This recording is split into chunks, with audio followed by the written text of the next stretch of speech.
Hello, everybody. Welcome to a new episode of the Dissenter. I'm your host, as always, Ricardo Lopes, and today I'm joined by Dr. João Teixeira. He is Australian Research Council DECRA Fellow at the Evolution of Cultural Diversity Initiative, School of Culture, History and Language at the Australian National University, and also Scientific Vice Coordinator at the Centre for Interdisciplinary Studies at the University of Coimbra. He is a population geneticist focusing on the evolution of humans and closely related species. His main research focus revolves around human evolution during the Pleistocene, in particular the admixture events between so-called modern and archaic humans after the out of Africa and before human colonization of Sahul. And today we're talking about modern humans, human dispersals, the Denisovans and the Neanderthals, balancing selection, and some other related topics. So, Dr. Teixeira, welcome to the show. It's a pleasure to have you on. Thank you so much, Ricardo. It's a pleasure to be here. Okay, so let's start here perhaps with a question that I've already asked several times on the show to paleoanthropologists specifically, but what are modern humans and archaic humans? What does that mean exactly?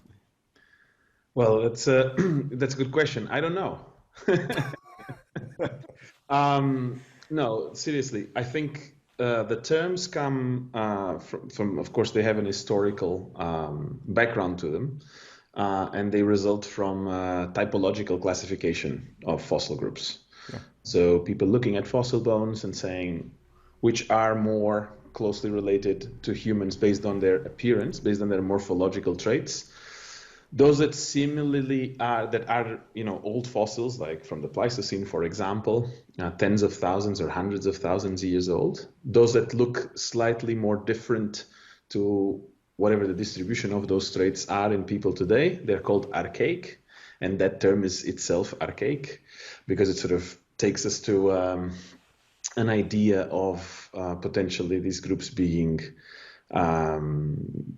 the idea, I think it's a loaded word what I'm going to use. It's not my word, but it's not what I think. But this is what might take people to, is to think of these groups as inferior in some ways. And I think there's no good evidence for that to stand on.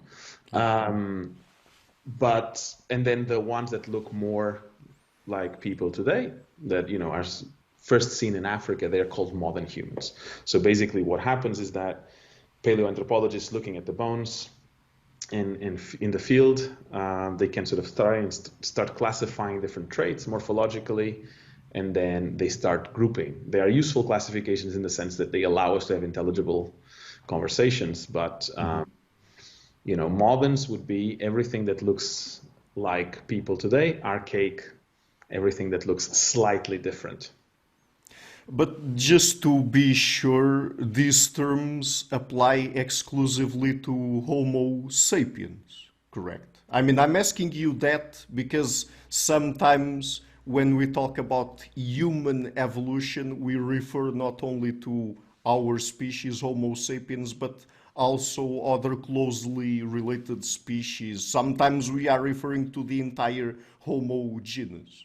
Right. Yes, and the archaics refer to all the groups. Actually, the archaics are like Neanderthals would be considered archaics, Homo erectus would be considered archaic, Homo habilis, and then the moderns are the Homo sapiens. Right. So, but you already get an idea of where I stand on this classifications.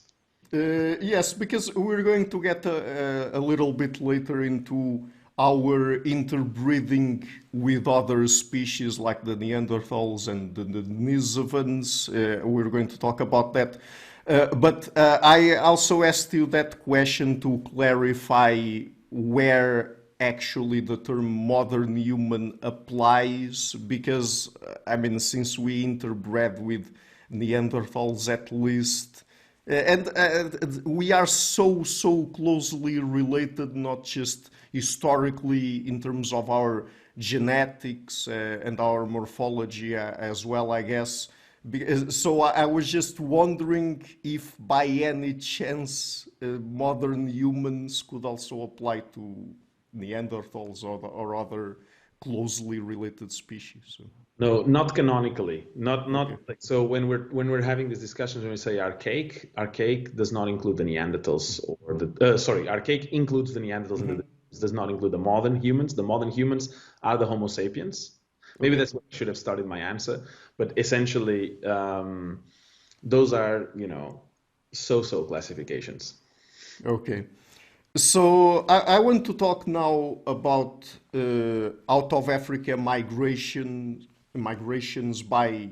We're going to start with Homo sapiens, but then we'll probably take a few steps back because it's also very interesting to understand what species exactly first migrated out of Africa, where they went to exactly. But let's go first with Homo sapiens. So, what do we know exactly about out of Africa migrations by Homo sapiens up till around the period where we basically colonized Sahul?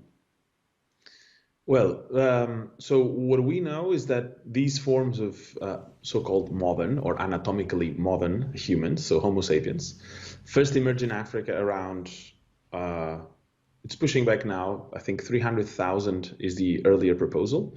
In North Africa, in Morocco, there's some fossil evidence of modern human presence up to that point, or starting at that point. And then we know that these fossil forms start sort of appearing in the fossil records of the Middle East and then across the rest of the world around 60,000, between 70 and 50,000 years ago. And then, of course, these dates keep changing, right? Because we keep calibrating and getting a better understanding of when the first migrations happened. But there's stone tool evidence, for example, in Indonesia, associated with lithic artifacts associated with modern humans, with anatomically modern humans. The cave called Lida Ajer, which is, I think, around 70,000 years ago. So what we know is that once that spread took over, it was fast. So people went from Africa across the rest of the world in a relatively short period of time. So that occurred quite swiftly. Of course, that does not negate the possibility that other migrations occurred before, right? So it's not to say that people were always stuck in Africa and then they only moved together as a pilgrimage in a certain specified time period. Yeah. This was much more likely a highly dynamic process that took thousands of years. And we know, for example, that modern humans contributed genetically to Neanderthals around 100,000 years ago. So there was a modern human migration from Africa to Europe that resulted in detectable genetic admixture with Neanderthals around 100,000 years ago, right? That should already tell you that those movements out of Africa were not necessarily like a one migration event, but they were probably much more nuanced events that occurred across a wide range of time. So when we talk about Homo sapiens migration out of Africa, it was not one single migration event, right, out of Africa. Yeah, so that's how it's modeled because it's useful, it's simplistic. But in reality, this was much more likely, a complex process, right? It's not like somebody just, suddenly remembered and said, yeah, okay, I'm going out of Africa, please follow me. And then everybody just followed as a pilgrimage. But of course, you can model it in a useful way as a single wave, right? So, and what do we mean by single wave? We mean that the descendants of those migrations out of Africa around 70,000, 60,000 years ago, the descendants of that big one wave migration, as we are modeling it, are people living outside of Africa today, right? So all of us, descend to a great extent, not entirely, but to a great extent, to that one wave migration. And because we can model it as a one wave, that also allows us to then interrogate what was happening in other parts of the world, as these people encountered other groups of people that we've archaically classified as archaics. But if we model this in a single wave model, then we can start asking what's happening in other parts of the world. Mm-hmm. But so we got out of Africa and went across Asia, and then it was into Australia and Oceania, right? Before we crossed, I guess, the Bering Strait into the Americas. Yes, that's yes. So the earlier evidence for the colonization of Sahul, which was the supercontinent that included both Australia and New Guinea due to lowered sea levels. Yep. The earlier estimate is 65,000 years ago in a site called Majabibi. There's evidence for human presence there, although it's been disputed. But I guess, for our conversation here of like the dispersal of modern humans, that nuance is like less important. But then there's many sites around 50,000. The Bering Strait crossing was estimated at around 15,000 until recently, 15,000 years ago. It's been pushed slightly back, and there's also an hypothesis called the Beringia standstill, where people might have actually inhabited Beringia because it was like it was a habitable land area where people could stay, but then they could migrate south. And so they were sort of stuck in Beringia for a while. But this is something that's emerging. The picture is emerging. But yes, so people left Africa, let's say around 60,000 years ago. They moved into Eurasia, both Europe and Asia. Southeast Asia, right in Australia, at least at 50,000 years ago. And the crossing through the Beringia might have occurred around 20,000. Mm-hmm. So off the record, before we started our conversation, I wasn't expecting to ask you about this beforehand, but I guess that we also have to include this topic here. It's very interesting. I was saying off record that even though I've already interviewed many paleoanthropologists on the show, I've never talked with anyone before about like hominins or hominin evolution in Portugal, for example. And from that, we went into, so what hominin species were really present in Europe? And we were saying that we know that Homo sapiens was here, of course, Neanderthals. But apart from that, the rest we are not really sure of. As far as we know, they weren't here. But let's perhaps take a few steps back and talk about also the other hominin species, particularly the species that are part of the Homo genus, starting with Homo erectus. So, because that was the first species that actually, as far as we know, migrated out of Africa. Correct? Correct. We will get back to that because there's another hypothesis when we talk. I guess if we're talking about island Southeast Asia, I think we'll go back to that, to this point of who migrated out of Africa and when and like how events. But yes, as far as we can tell, Homo erectus was the first migrant. Let's call it like the first migrant out of Africa, and that migration occurred at around maybe 2 million years ago. Okay.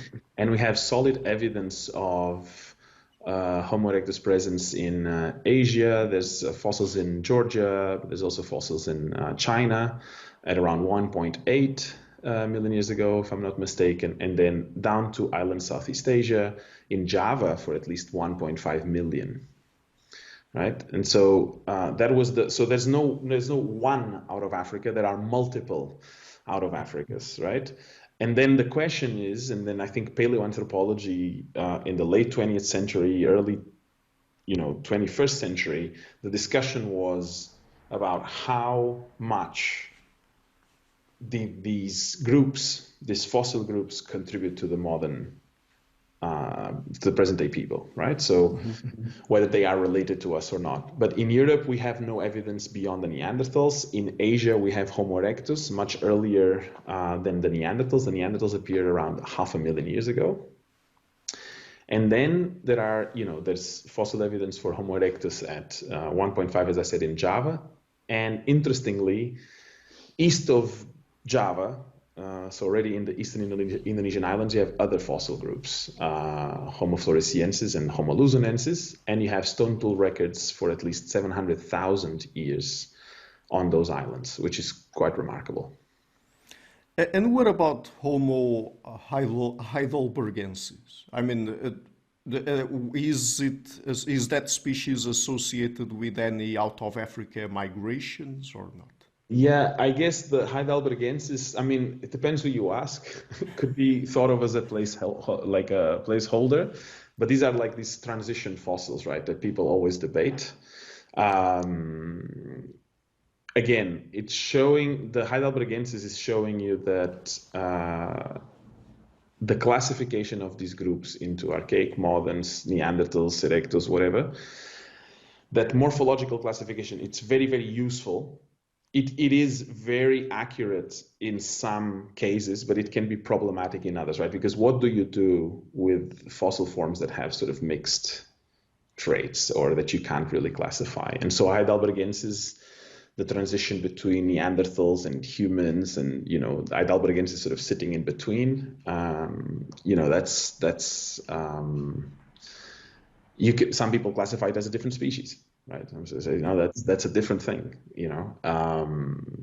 and this goes back to the tradition of taxonomy, right, where some people are more prone to split, and some people are more prone to lump, and that's another example of what do you do. I always like to think about these problems of taxonomical classification of human groups, and I like to call them groups and not species, which already also, I think, shows where I stand on the debate. But I always like to think about other species, right? What would we do if we were talking about different species that is not humans? Would we be so prone to divide and classify these groups as like different species? And it's also like a bit daunting to think about, that what we're doing when we're classifying is really, in many ways, racially profiling groups, right? Even if they are extinct groups, right? What you're asking is this group based on these characteristics fundamentally different from this other group, right? This is what we're doing. Right. It's the same for genetics, right? If you're comparing two different genetic sequences and you're asking, is this genetic sequence different from this genetic sequence? What you're asking really is can I split these two groups into two different species or two different groups? And how do you decide this? Is this an arbitrary reason? Is this because, when do you go from, we could group them to, they shouldn't belong together? And that we should be aware of that, right? That's what we are doing in human evolution. So when you're thinking about all of these groups and all of these species, and of course what we're trying is to tell our story, right? We're interested in our story. I want to tell our story. I think it's great, but we need to be very careful in how we're thinking about these problems. Anyway, we can keep going, and we can come back to this point if you want. So I wasn't expecting to go there, but actually let's dig a little bit deeper into that. I mean, I've already asked also on the show several times the question about species classification in hominin evolution, and I know that there's tons of discussion surrounding that, but actually you mentioned something there that I don't quite remember anyone at least directly mentioning in my previous conversations on the show. I mean, where you basically said that at least to a certain extent there might be an element of racialization when we're thinking about species classification, particularly in this case since we are comparing Homo sapiens to other very, very closely related species, phylogenetically speaking.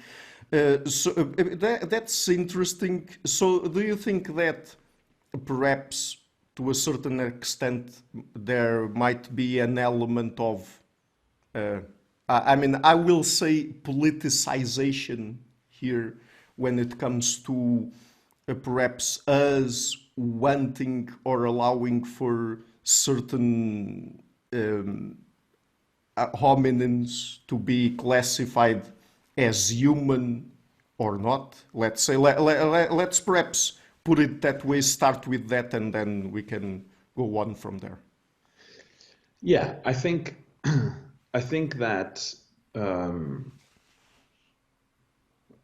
people are always more drawn in the field to look for differences, right? I mean, we're trying to explain processes of differentiation, right? Evolution is a process that through which things that are the same become different. Yeah. And that is sort of unstoppable, right? Evolution keeps generating diversity. It keeps differentiating things that were once the same. Yeah. So we're obviously drawn to look for differences.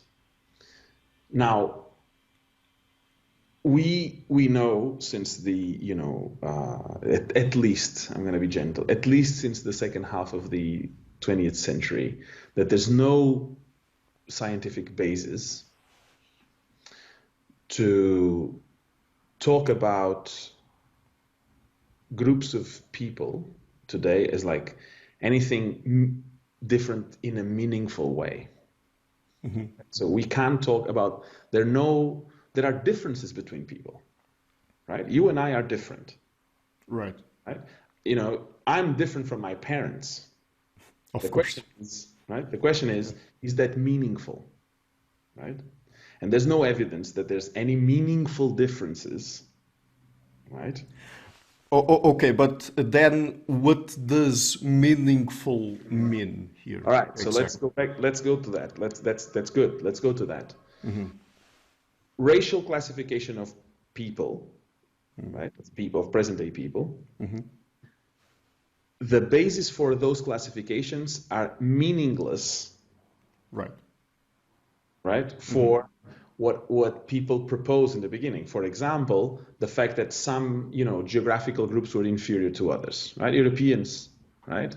Europeans went and colonized all parts of the world, and this idea that the Europeans somehow were were brighter or more developed or whatever, right? That is completely shattered. There's no scientific basis for that. Yep. That's meaningless. But you can still say that Europeans are, they have lighter skin than, say, Africans. Yes. So that's an obvious statement. Now, is it meaningful? That's what I'm asking. And you could say, well, it depends, right? Darker skin might help prevent, skin damage caused by UV. So it could be meaningful that way, right? But you need to be specific. I mean, I guess if you want to bring meaning to this, or you're going to say it's meaningful, then the burden of proof is on whoever is saying that there's meaningful differences. And what I'm saying is there's no evidence for that, right? It's not to say that there are no differences. Of course there are differences. And we know very well how those differences emerge. The question is, are those differences warranting racial classifications? No. Are those differences warranting any sort of hierarchical grouping of people? No. Right? I think that's scientifically pretty well established. Yeah. Now, you go back to the archaics. Now we're looking at other groups that we are not associating, or we have not been associating with the modern humans, right? Now that, we're looking at the fossils and we're saying, oh, look, this brow ridge is different. This, the rib cage is different. The bones are thicker or more dense or less dense or whatever. And we're saying therefore, this is different. And therefore, this is a different species. And what I'm asking, or what I was trying to allude to, is that reflects. I'm not saying that people that are doing this are, that's not what I'm saying, right? I'm not passing any judgment on the people that are doing this. I'm just saying that the reasoning behind those types of approaches are inherently racial classifications. Mm-hmm.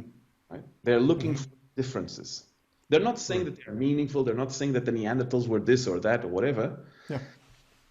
But what they are is they are profiling. And we need to, I mean, we just need to understand that that's what the field is doing. Mm-hmm. And I guess this is important because how we then construct or reconstruct the history of our being on the planet and how we relate or do not relate to these groups is informed by these perceptions. Mm-hmm. Does that make sense? I hope that... Yeah. No, it makes lots of sense. And by the way, let me just also add to that if people are interested, I've already had on the show several conversations with geneticists, evolutionary biologists, and anthropologists, both paleoanthropologists and biological anthropologists. And I mean, I don't think that there's any basis for racial classification, and I don't think that anyone can make a strong argument, at least nowadays with the information we have, that race is scientifically meaningful in any way. I mean, it's basically a social and political construct, basically. But on the other hand, I mean, on what you were saying just a few seconds ago, in terms of how that translates into, perhaps to a certain extent, how we think about other hominin species and how we classify those different species and how we think they relate to us. I was going to say actually that perhaps not so much today, I guess. I mean, if we talk to anthropologists and other scientists, I don't think that people would talk in that way, but there's perhaps a legacy from an earlier history in anthropology, not only with actually the use of racial classification, but also the way we thought about our relationship to other hominin species, where, for example, it's very common to hear people using, oh, you're a Neanderthal as an insult, for example. Right, so there's perhaps, I wouldn't say perhaps in terms of among the people who are part of the scientific community, but the broader public, let's say, still has to deal with some of these earlier scientific legacy of how we thought about how we relate not only to other hominin species, but also to other human populations across the globe. Right. And that, for sure. And the problem with that is, again, going back to the same, right? There's no scientific basis for any type of, racism. Somebody was telling me, the problem is not the races, the problem is racism. Right. Mm-hmm. That was alluding to the fact that there are measurable differences, and so what? Right? We know exactly what the processes, the demographic processes that are causing these differences are. Mm-hmm. But let me maybe go into a slightly not a tangent, but something maybe that will help frame why. Okay. Why we tend to think about this hierarchical clustering of groups, right? Because, they're different, therefore one must be better. And that in evolution is rooted through the start of the discipline, right? Mm-hmm. And evolution by natural selection implies, or seemingly implies, that, there's things like the survival of the fittest, right? If the two things are different, then one takes over, then one must be better. And because I'm a population geneticist, right, that is interested in human evolution, but my background is population genetics, we're forced to really think about the processes through which diversity emerges, through which certain variants take over, right? And what I can tell you is that most of the diversity existing today, right, in present day people, is functionally neutral, right? Doesn't do anything, and it's fluctuating. So some variants are at a higher frequency in Asia than they are in the Americas, or vice versa. It's not because it's better or it's worse. It's because the processes, the demographic processes, chance created those differences. But evolution by random chance is a much less appealing title than the survival of the fittest or evolution by natural selection. And of course, you know, and so there are also sort of historical contexts for how we are thinking about these problems, how we're thinking about differences, coming from how we understand evolution and what it is, right? Even the word evolution, right? As if like that this process of change is creating always something that is better. And that is not only, by the way, it's not only among the general public. A lot of scientists believe that, you know, the process of change of the DNA sequencing is improving something, right? The chances that it's improving or it's actually making it worse, you know, I'm not sure what's more likely. Actually, I think it's much more likely that you create damage by having a mutation. But, you know, so what I'm trying to say is that you cannot disconnect all of these things. Right? These are people's imagination, and when we are looking at the data, there are objective things we can measure, and there are a lot of reconstructions that are, as you said, political, they are historical, they are, you know, and we need to understand that. We need to understand that and try, you know, the issue is when we take something that is reconstructed and we take it as dogma and we take it as fact, and it's politically informed rather than anything else. So we need to be very careful both ways, in whatever way. I'm not trying to say anything about specific politics. I'm just, you know, trying to bring to the attention, you know, to our viewers that, you know, science is not immune to that. No? It has never been. No, I think this is actually great because I think it perhaps makes for a good segue into the next topic, because I was actually going to ask you about interbreeding between Homo sapiens, Neanderthals, and possibly also the Denisovans. But just before we get into the interbreeding itself, tell us a little bit more about the Denisovans. So where exactly do they come from, and how do they phylogenetically relate to other hominins? The Denisovans are the greatest mystery, I would say, in human evolution at the moment. The Denisovans were classified or identified based on DNA evidence from a pinky finger, from a fragment of a pinky finger, found in a Siberia cave called the Denisova cave. And when geneticists, the group of Svante Pabo in Leipzig and colleagues, when they sequenced that fragment of bone, they realized that the DNA sequence was remarkably different from that of present-day people, on average. Yeah? And that it was similar to the Neanderthals, but also quite distinct. And then they estimated the split times between these different groups based on the variants that were different between these sequences. And what they saw is that, or they estimated, is that the Denisovans have split from the modern human lineage at perhaps 700,000 years ago. And their separation from the Neanderthals might have occurred around 500,000. Of course, don't take this as like literal dates, right? Of course. And the margin for us could be 200,000 years either way, right? Because there's all sorts of assumptions that we have in terms of generation time, mutation rates, and so on, right?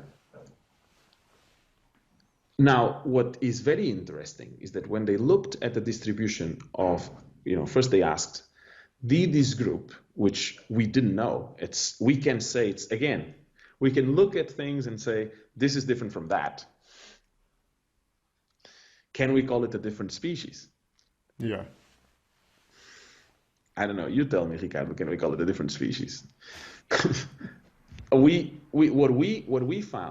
they found is that this group had contributed to to present day genetic diversity of humans. Mm-hmm. So in particular in Asia, people carried Denisovan ancestry. They carry this to this day. It's a very, very small fragment. It's about, or a small proportion, about 1% or less. But then if you go to island Southeast Asia, if you go to the eastern islands of Indonesia, and if you go to Australia and to New Guinea, this proportion can go up to like 4 or 5%. Now, island Southeast Asia and Australia are very, very far away from Siberia. They are thousands of kilometers away from Siberia. And I'll stop here for now. So these are the Denisovans. This is what we know. Okay, these are the Denisovans. We've also already touched a little bit on the Neanderthals. So are these, at least as far as we know, the only two hominin species we, Homo sapiens, interbred with? Well, yes, and to the extent these are the two groups, that are considered extinct. There are two fossils from which we were able to retrieve DNA, and the 2 out of 2 we get interbreeding. Right? So you get DNA from Neanderthals. Was there interbreeding between Neanderthals and the ancestors of present-day people? Yes. You get DNA from the pinky finger, you get the Denisovans. Was there interbreeding between this group and the ancestors of present-day people? Yes. So yeah, they are the only two, but they are the only two we could test directly. And then when you look around and you can ask, does the human genome around the world, does the human genome carry any evidence for, mixing with other groups? And so far the answer is like, not really. But so this is very interesting. Basically the history of our interbreeding with these other groups, species, whatever you want to call them. Because this actually, and that's one of the reasons why I said earlier that the previous conversation we had would make for a good segue into this part of our talk today, because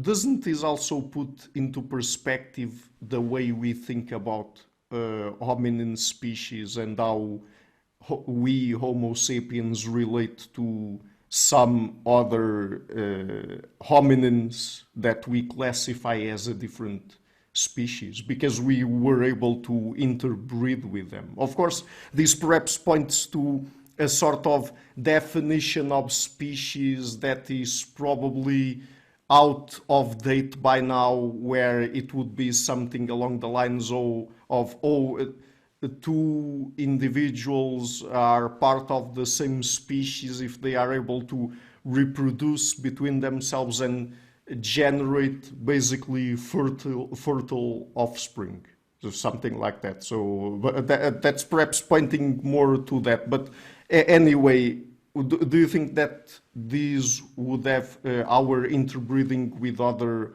hominins would have any implications as to how we think about the way we classify species and how we relate to other hominins? Yes, I think that's, so I'm biased, right? I'm a biologist, so I will take the biological concept of species, right? Which is an arbitrary way as well, right? You can think of it as an arbitrary way to define a species. So if they can interbreed, then they belong to the same species. And we know that, in real life examples in other species, like birds, for example, there are contact zones where certain groups can interbreed, but then if you go, they can, so for example, in latitude, right, they can interbreed with adjacent latitudes, but then if you take the populations from the extremes of the distribution, they can't interbreed anymore. But the genes are traveling all the way across. So are these the same species or not? So anyway, so there are limits to that concept as well. But I'll take it through another lens. It's not only that they've interbred, let's think about what 2% mean. What does it mean to have 2% Neanderthal? And what it means is that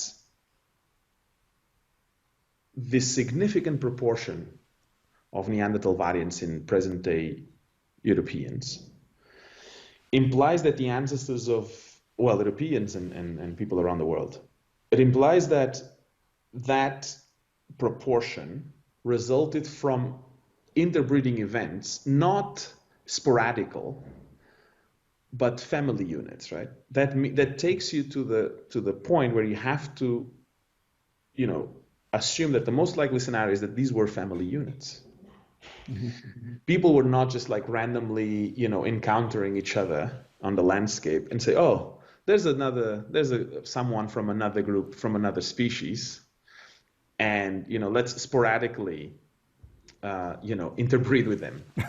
These contacts occurred through hundreds, thousands of years.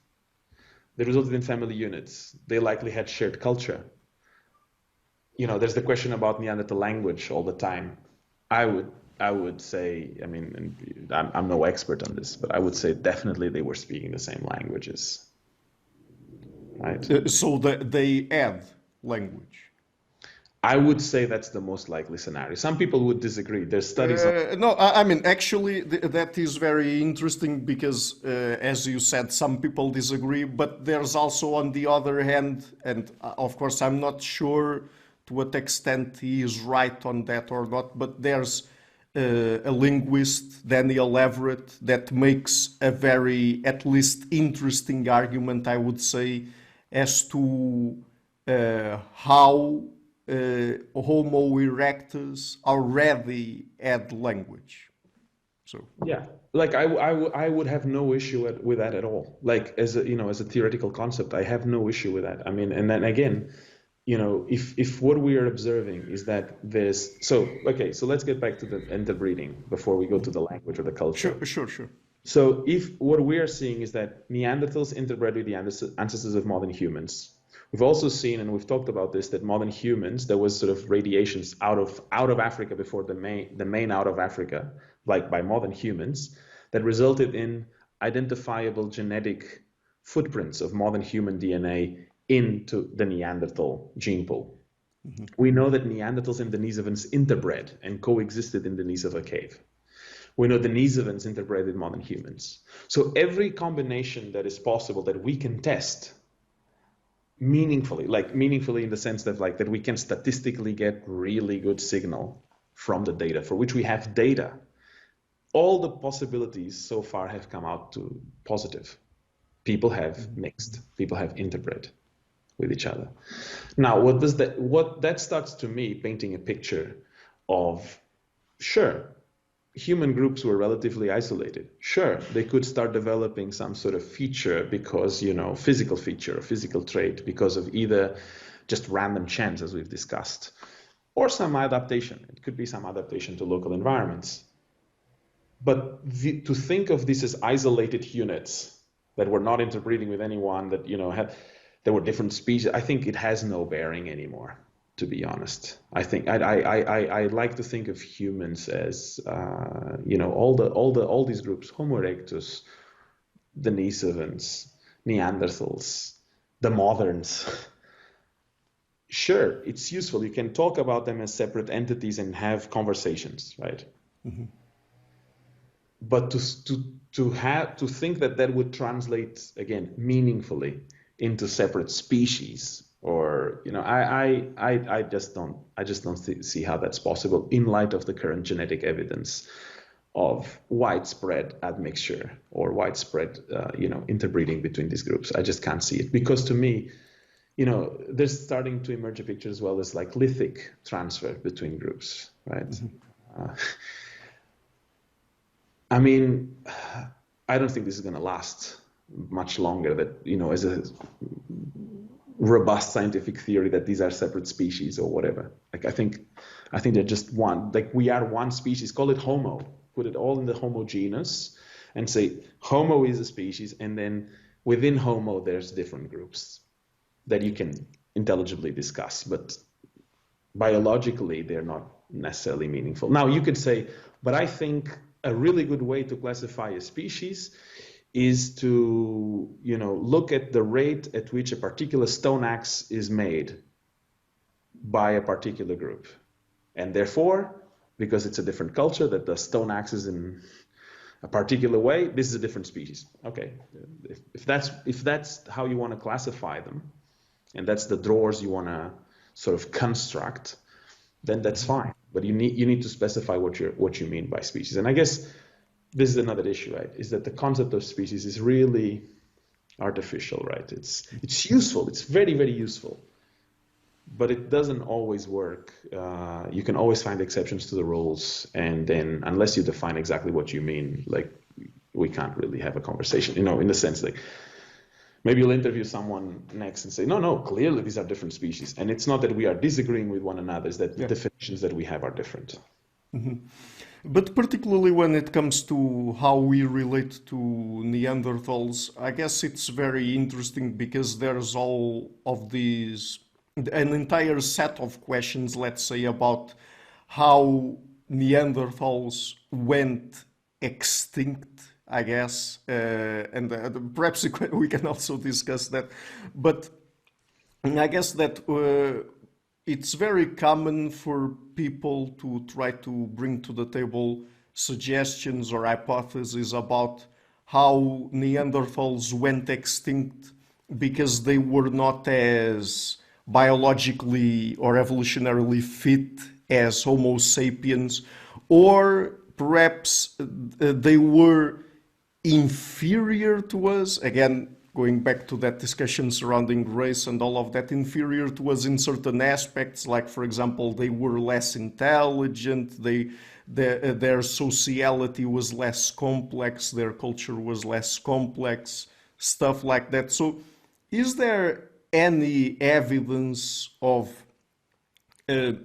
meaningful differences, biologically speaking, cognitively speaking, between Neanderthals and Homo sapiens? And by the way, if you want to comment on the bit about them going extinct, go ahead.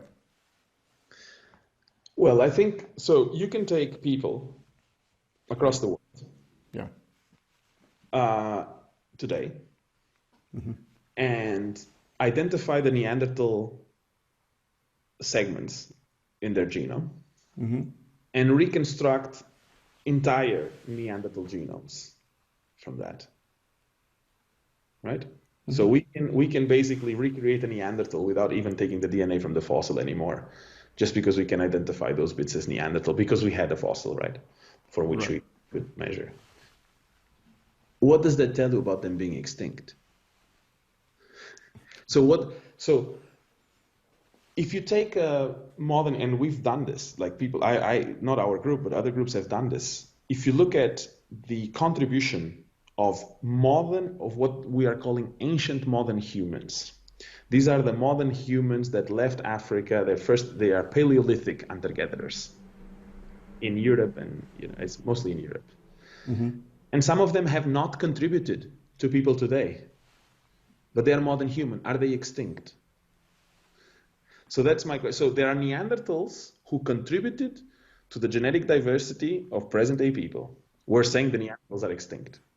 There are modern humans, ancient modern humans, that have not. Yet, no one's saying that they are extinct. Right? So, but extinction, when we're talking about genetic differences of invariants, like, you and I, as we say it, right? You and I are different biologically different, because we have variants in our genome that differ from one another. Yeah. Right? What I can promise you is that the differences that separate you and I will also eventually vanish. You just need time. Everything gets extinct in time. But to say that a group that contributed 2% of ancestry of present-day people is extinct, to me, again, if you want to say that there's no one around with specific physical traits that group had, sure. That those traits no longer exist. Yeah, like I can't argue with that. Right? We have observed those traits around. Right? Until we do, we can consider them extinct. And we've looked, I guess, quite enough. There's 7 billion people or 8 billion people on the planet at the moment. And it's not like we've looked at everyone, but we've looked at enough people. You could say that those traits are extinct. That's different to say that the group is extinct. You know what I mean? So that's my take on the extinction bit. And the other is like when you're talking about, yeah, and the reasons for that, right? So I don't even go to the reasons because I don't think they are extinct in that way. And so there is, first of all, I don't think there's any robust evidence culturally from artifacts from, from the fossil record that suggests that the tools were less sophisticated. That was true in the beginning, but I think that picture again, when you're looking at borrowings between ethics across these groups, the picture starts to be way more complex. And so it's always an attack on the hubris of the moderns, that, somehow these archaics, they kept on existing. They kept on like passing their lithics. They kept on passing their genes. So those constructions are to me very fragile in terms of the scientific evidence. Again, you want to say a specific trait is gone, sure. You want to say a specific stone axe disappeared or whatever, lithic, whatever, yeah, sure. But think about this. If I tell you that 2% of your family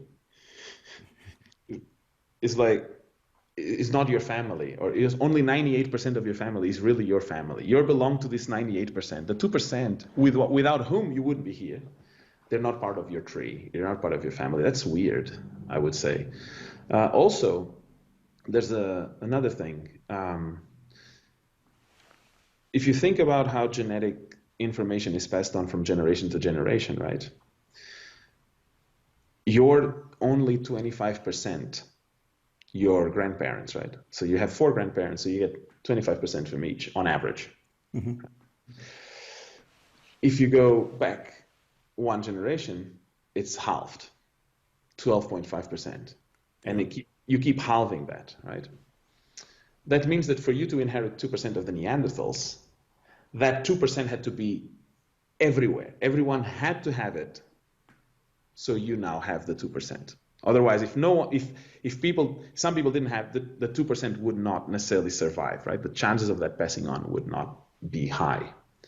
So everyone having 2% from a specific group that is identified based on a specific fossil, that is identified then based on specific DNA taken from those fossils, is quite limiting, right? So if you take the same, that's why I brought the ancient modern humans. If you have the same type of rigorous constraint on who are the ancestors, who went extinct, then there are there would be no groups alive. Yet there are 8 billion people. That's what I mean. So. Yeah, but that's why I asked you also to comment on Neanderthals going extinct, because, of course, I never want to be arrogant nor anything like that. I don't have an anthropology degree. I've just talked with lots of people on the show about those questions.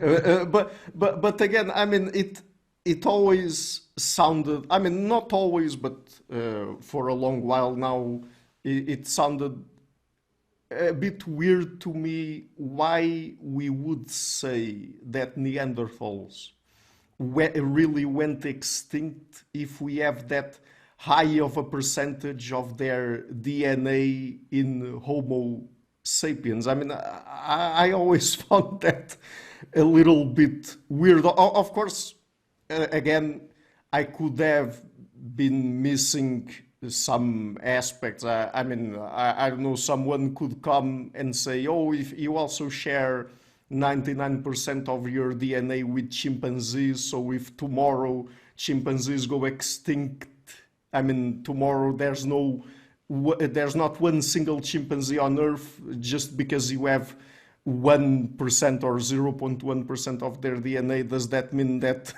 chimpanzees never went extinct? Of course, there's those kinds of questions that we could ask, but still it always sounded a bit weird to me, and even particularly because it never seemed to me that there was much evidence to really make a strong case for Homo sapiens having outcompeted Homo neanderthalensis on the basis of being cognitively or culturally superior in any meaningful way. So, Ricardo, let me just clarify something. Okay. With the chimps. When you say we're 98% chimps or 99% like the chimps, Yeah. what you're saying is that across the genome, right? The entire code, if you look at the entire code, Yeah. 98% or 99%, 98% I think is the same. That's what you're saying. When you're saying you're 2% Neanderthal, that's not what you're saying. That's not what we are saying. Okay. What we are saying is that around the world, that's why I was saying, if you take people across the world, you could reconstruct Neanderthal genomes, because you and I do not have necessarily the same 2%. There is 2% in the gene pool, but it's not shared, right? You might have some, your 2% and my 2% might add up to 4% or to 3%. You know what I mean? When you're talking about the 98% chimp, it's shared, it's fixed. Does that make sense? Yeah. It might be a bit confusing to wrap your head around this, but one thing is the variation that is segregating in the populations. And it's when I say it's 2% and that everybody has it, it's not that everybody has the same 2%. But because I have 2%, let's say I have 2%, my wife has 2%, our kid will have 1% from me, 1% from her. Our kid keeps the 2%, right? But now my kid is going to have 2% Neanderthal DNA that I don't have, like at least 1% I don't have. Does that make sense? So because we get this question a bit, like even in family discussions or whatever. So what does that mean? Like 2% Neanderthal, but we are 98% chimp, right? It's different that way, right? It's different in that way. One is the architecture of the genome. We're not talking about diversity necessarily. Everybody is the same on those 98%. Everybody, it's exactly the same. The 2% Neanderthal, or not exactly, but virtually the same. The 2% is slightly different, right? The 2% is the Neanderthal 2% is not the same. It's not comparable to the 98% chimp. We're talking about two different things. I hope that was clear. No. Of course, and thank you for that clarification. Also, because in my head, I was thinking one thing, but then I said that we had just 1% of chimp DNA. So I got it reversed anyway. So, but that's very interesting, because also another question that I wanted to ask you today is, so what questions about our origins and evolution, and by our, I'm not just referring to Homo sapiens, but to hominins more generally, can genetics help answer? In this case, genetics alone. How much information can we get from genetics alone? Well, from genetics alone, you can only get to understand whether particular groups, mixed or did not mix, or you can also ask, and we have worked on this. You can ask, what's the likelihood that even groups that are not sampled, you can abstract on it, and by looking at present day people, you can abstract and say, if there is a group that I haven't sampled, but that would have split around this time, would have these characteristics, genetic characteristics, do we have any evidence of mixing? Genetics itself alone can only answer that. Genetics always needs to reconstruct human history. Genetics always needs to bring together the archaeological record. Always. And then if you want to ask questions about language or about culture, or I can speculate. but we need to bring on experts from those disciplines, right? And what I'm really interested is how genetics can be used in ways that are non-traditional for genetics, right? For example, can we use the 2% DNA from Neanderthals, for example? Can we use, how much does that information help us rethink? This is the discussion we were having, right? How much does that help us rethink culture? Mm-hmm. How much does that help us rethink language? So I think the implications of genetics are way beyond the exact, inference of ancestries or whatever. But they need to be, integrated. You can't just say, all right, so I need an archaeologist now because I need to, know the date of this. That's if you sit down and talk to people, I think what genetics can bring, and by the way, it's not just genetics, it's any discipline. Yeah. They can bring is way more than just a disciplinary contribution to the problem. I think they can help you rethink the problem. They can help reframe the question, those discussions. And so that's what I'm interested in. And by the way, there's in interdisciplinarity, there's an author, an anthropologist, Georgina Bourne. She refers to this as the reconfiguration of disciplines. This is how you're bringing perspectives from different disciplines can actually not just add. It's not the whole is more than the sum of the parts, right? So it's not just adding information. It's actually helping us rethink a lot of what we are doing. And you've seen, right? I mean, the Denisovans, for example, is a really good example as well of how genetics just described a particular group. And now this is opening all sorts of questions, right? We're having to look at the fossil record again. And it's, so what can genetics answer? I mean, who knows? I mean, I think movements, of course, the things that people have been using genetics for, what is the ancestry of present-day people? Can we trace the movements of people in the landscape? Can we identify variants that help people adapt to different environments? All of that, but much more. I think that is dry. That's still dry. And I'm a geneticist, right? But I think I'm interested in opening sort of this to more relatable questions about, the processes, because we're really interested in, or I am really interested. I'm curious about what, how did things come to be? And that's, you can't just use genetics for that. That would be too limiting. Mm-hmm. So we talked a lot about human dispersals, and we haven't yet talked about this concept of hominin introgression. So could you tell us about that and how we can study more or learn more about modern human dispersals through it? Yeah, so hominin introgression is simply the admixture, right? Like it's basically the way that we were talking about mixing between populations, right? And the term, sort of the jargon for that is hominin introgression. Yeah. But it's essentially like you're looking at present-day people across the world and you're trying to identify pieces of their DNA that were inherited from these different groups, say the Neanderthals, the Denisovans, and that's known as hominin introgression, right?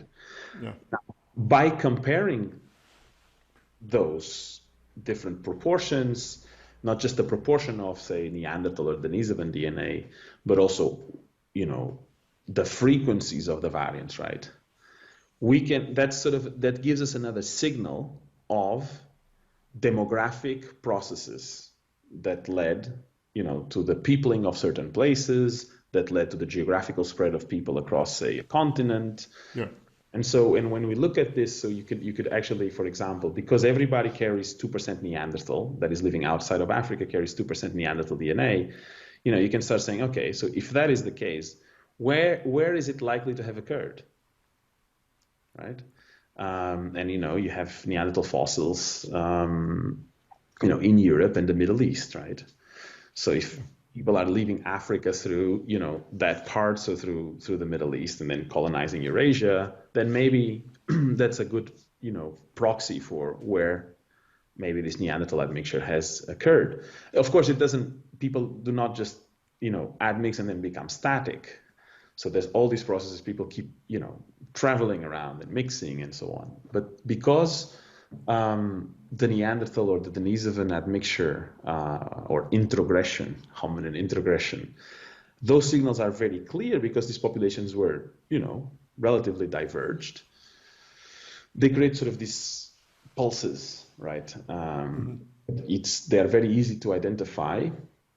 And then you can start comparing this, proportions and qualitatively the sequences, the DNA sequences, and start, reconstructing the puzzle of, if, this group has the same proportion as this group, but they're qualitatively different. So that other event must have occurred after they split. And so you can start building the puzzle and having a reconstruction of human dispersals by looking at these signals from Denisovan and Neanderthal ancestry. And since we're talking about admixture here, I would like to ask you about a particular article of yours where you argue or present evidence that admixture has obscured signals of historical hard sweeps in humans. So could you tell us about that article and perhaps specifically explain what hard sweeps are? Yes. Okay. So first of all, that is by a colleague of mine that led that, Yassine Souilmi at the University of Adelaide. He's the first author, Christian Huber, who was also at Adelaide and now at the University of Pennsylvania. So they were really the people leading this. So in that article, what we've done is that so hard sweeps are examples of positive selection. Okay. So if a mutation emerges in a population and has a competitive advantage, right, to the pre-existing variant, the carriers of that mutation will have a higher reproductive rate. So this is called differential reproduction, Darwinian selection, and that variant is going to increase in frequency quite fast, depending on what's the relative advantage, right? So the higher the advantage, the more rapid it can increase in frequency. Yeah. That increase in frequency, because it's very fast, we call it a sweep. So it sweeps through the population, right? Now, when that occurs, just imagine, right?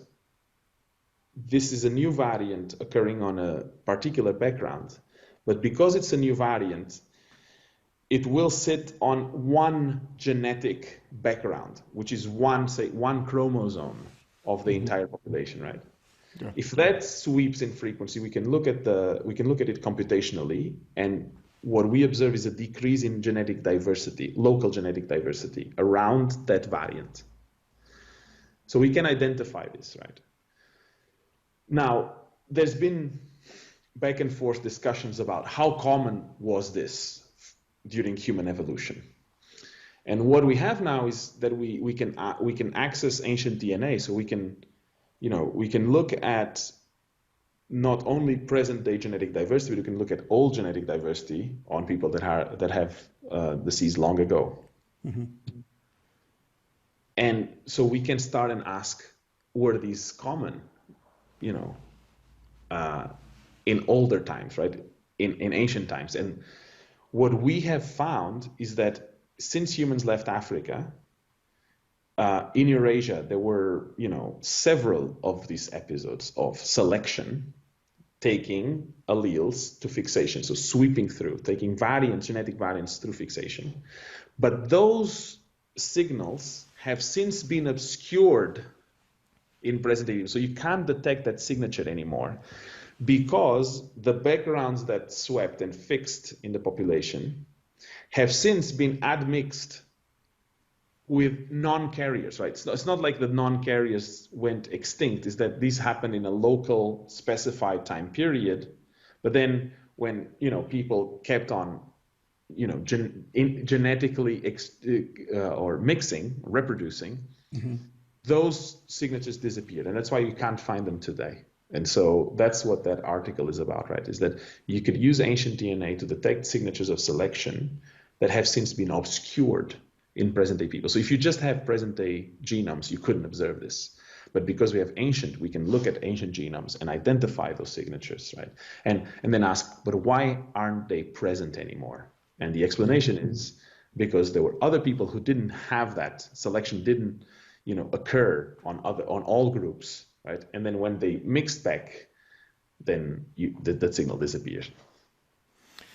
Okay, so I have two more questions then that I think from a genetics perspective are also very interesting for the audience to learn more about, also because they are also informing when it comes to our own evolution. So what is balancing selection? I'm so glad someone asked.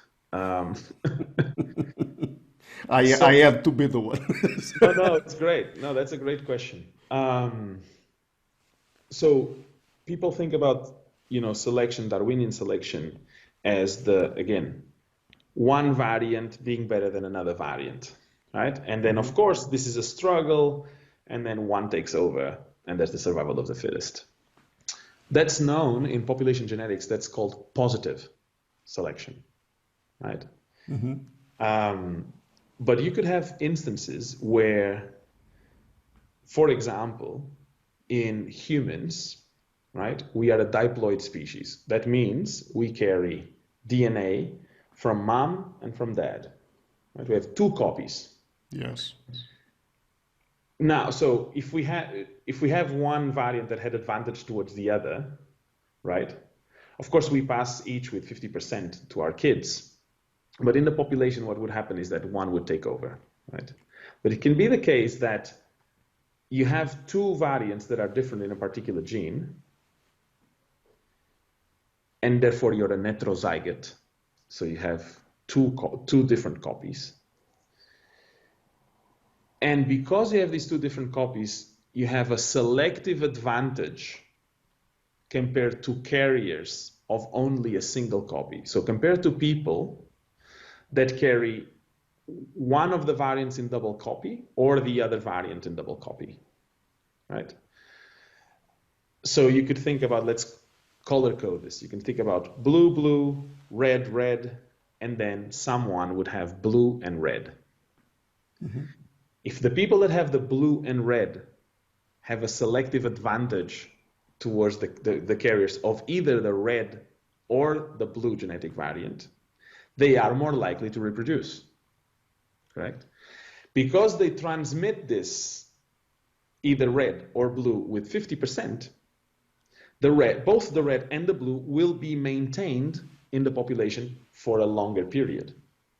So instead of the blue or the red taking over, both genetic variants will carry on. So selection is not favoring one or the other, it's favoring the diversity, it's favoring the maintenance of both. Because the heterozygotes, it's one example, the heterozygotes have a selective advantage. And we know this, for example, in Africa, in regions where malaria is endemic, there's a variant, is the sickle cell anemia variant. So if you carry that variant in homozygous, so if you have two copies of that variant, you have sickle cell anemia, and you're very likely, to die at a very young age. And then you have the so-called wild type variant,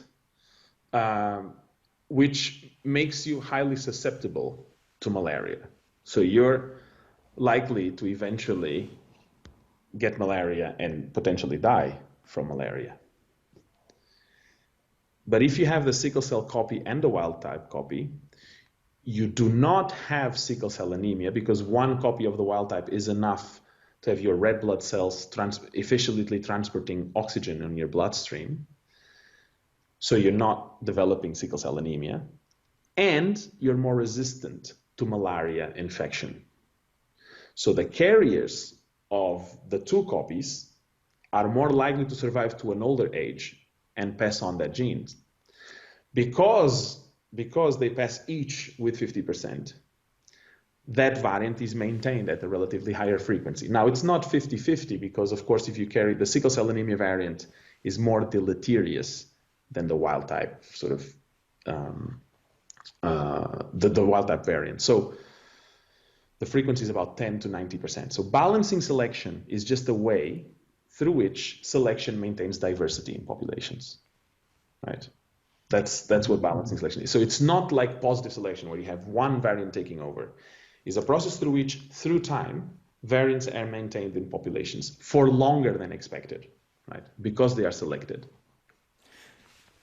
So would that have specific implications as to how we think about how natural selection works, particularly when we're talking about adaptive traits? Because I was just thinking that, okay, so if we compare balancing selection to a more, let's call it traditional view in genetics that then translates, of course, into how we think about traits that are under selection and how they over time spread across particular populations and become adaptations.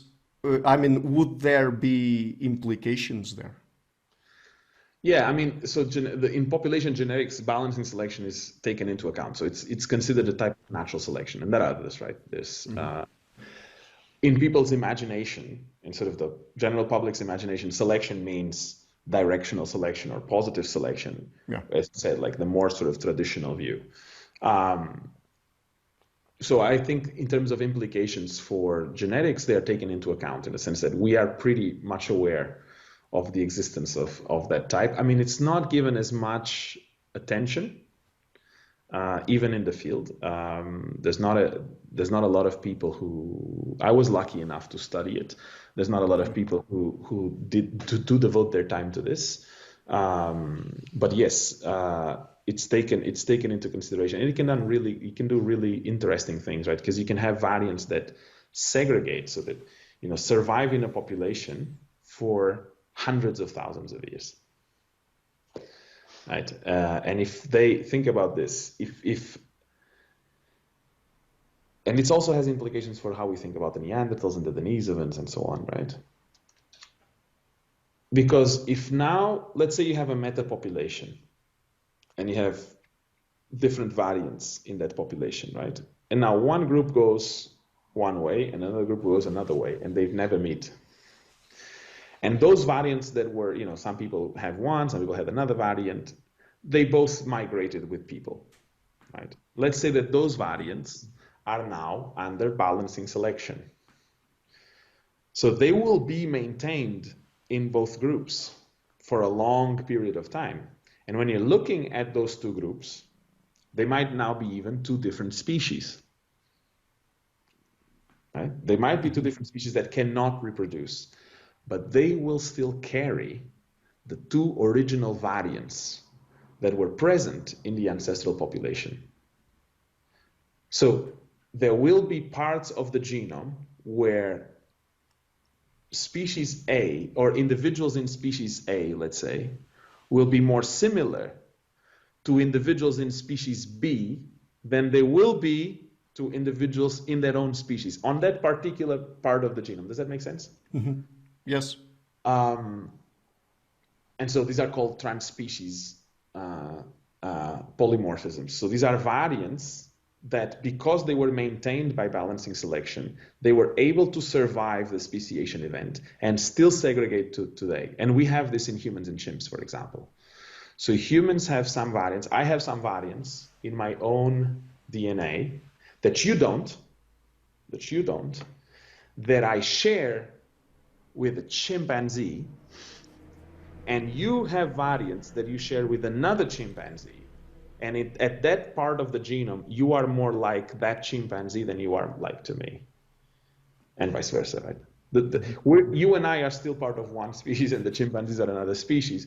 But the process that led to that, that DNA sequence, the small bit of DNA where you are more like the other chimp is still there, because it's an ancestral process right? That occurred really long ago in the ancestors of humans and chimps, and that has survived the speciation event. I mean, I guess this is a bit more complicated to visualize. We can't draw here, but it's fascinating what selection can do, right? And so actually trans-species polymorphisms are my last question. So you've already explained there what they are, but how do they evolve and what can we learn by studying them? So they emerge through, so a trans-species polymorphism first starts as a new variant, right? So there's a population and that someone, a baby, carries one variant, a mutation. Yeah. And we call this a polymorphism, right? Now, that polymorphism, let's say, it's maintained by balancing selection, so that baby is able to have babies, and those babies, well, those people will then have other babies and so on. That variant then becomes, let's say, a 50% frequency in the population. So 50% of the people carry one variant, 50% carry the other, or, they carry both, as we've discussed, right? So usually it's like 25% carry 2 copies of one, 25% carry 2 copies of another, 50% carry both copies, right? We're still in one population, one variant, one genetic polymorphism that just emerged and became a 50% variant. Again, now you take that example that I was telling you about, that population splits into 2. Once those 2 populations no longer are the same species, if that genetic variant, if selection is able to maintain that variant for hundreds of thousands or even millions of years, right? That results in, that's what we call a trans species, because these populations are now 2 species. This is a trans species polymorphism. It's just a genetic mutation that is shared between species. Mm-hmm. Okay? Yeah. Right? And it's polymorphic, right? It's not that everybody carries one, right? They're both present in both species. What can that tell us about evolution? That can tell us that, imagine you pass on your alleles or your genetic variants with 50% probability in one generation. If you take millions of years, the probability that randomly a variant passes on and survives for millions of years is virtually 0. Right? Mm-hmm. So they all go extinct, like the Neanderthals. I was joking. But so if you take that, that process for millions of years, it's just not likely at all that variant would survive by chance. So you need to invoke selection. You need to say, this polymorphism is doing something, right? This diversity to be maintained, it has to do something. And then it becomes interesting. And when we look at what are the genes that are carrying these variants, we're seeing, for example, genes related to immunity. Mm-hmm.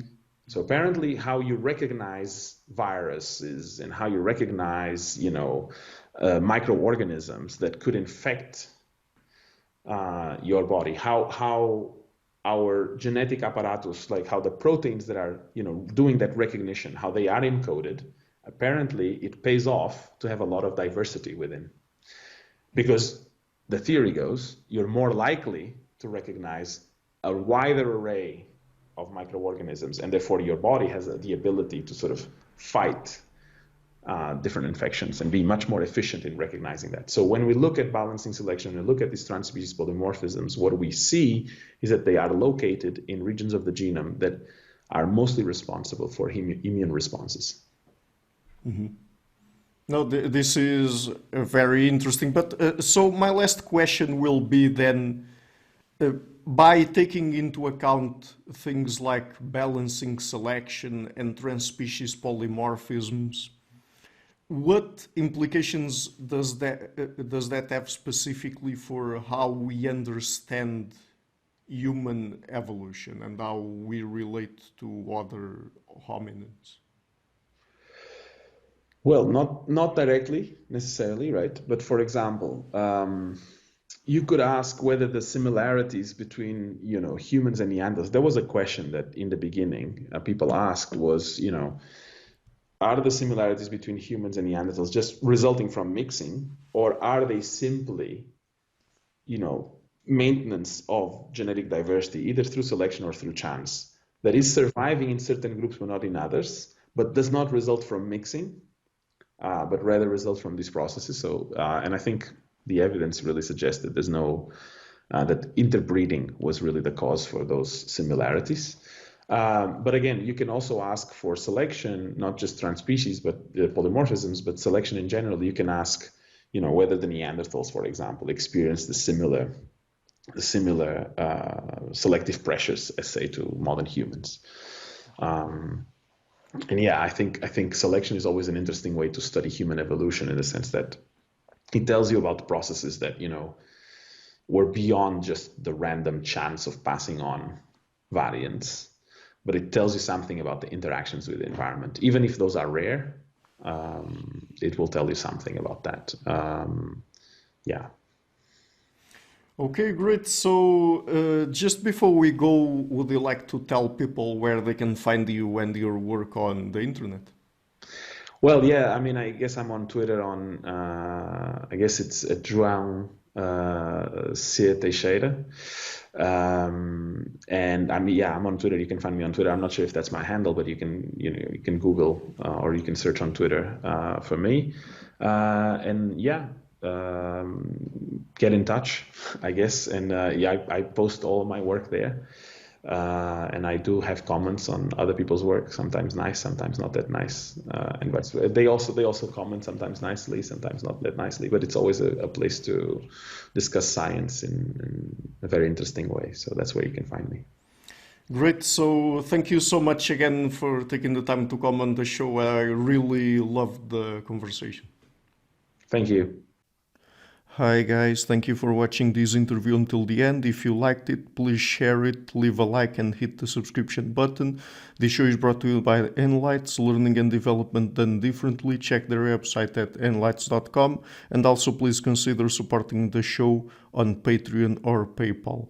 I would also like to give a huge thank you to my main patrons and PayPal supporters: Per-Ergo Larsen, Jerry Mullerens, Frederick Sunda, Bernardo Seixas, Olaf Alex, Adam Kessel, Matthew Whittingbird, Arno Wolf, Tim Hollis, Eric Alenia, John Connors, Philip Forrest Connolly, Dan Demetri, Robert Windiger, Rui Inácio, Zup, Mark Neves, Colin Holbrook, Phil Kavanagh, Mikkel Stormir, Samuel André, Francis Fort, Tiago Nunes, Fergal Cossen, Hal Herzog, Nuno Machado, Jonathan Labyrinth, João Linhares, Stantanti, Samuel Correia, Eric Hines, Mark Smith, João Eira, Tom Hummel, Sardas France, David Sloan Wilson, Yacila Dez Araújo, Romain Roach, Diego Londonho Correia, Yannick Punter, Dana Rusmani, Charlotte Bliss, Nicole Barbaro, Adam Hunt, Pavlo Stasevski, Nelek Bach, Guy Madison, Gary G. Allman, Sam Afzal, Adrian Yeager, Paul Tolentino, João Barbosa, Julian Price, Edward Hall, Edin Bronner, Douglas Fry, Franca Bortolotti, Gabriel Ponce Cortez, Ursula Litsky, Scott, Zachary Fish, Tim Duffy, Sonny Smith, John Wiseman, Daniel Friedman, William Buckner, Paul George Arnaud,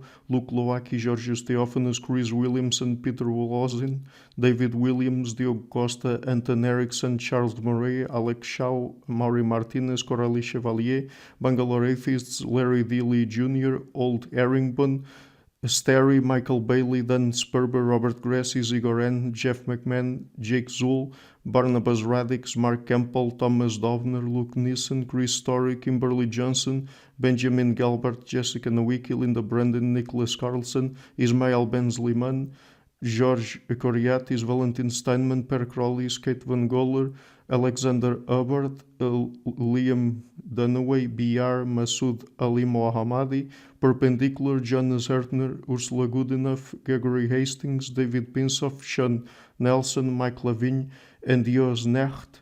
A special thanks to my producers Isar Webb, Jim Frank, Lucas Stafiniak, Tom Vanagdam, Bernard Ugni, Curtis Dixon, Benedict Mueller, Thomas Trumbull, Catherine and Patrick Tobin, Giancarlo Montenegro, Alnick Ortiz, and Nick Golden, and to my executive producers Matthew Lavender, Sergio Quadriano, Bogdan Kanivets, and Rosie. Thank you for all.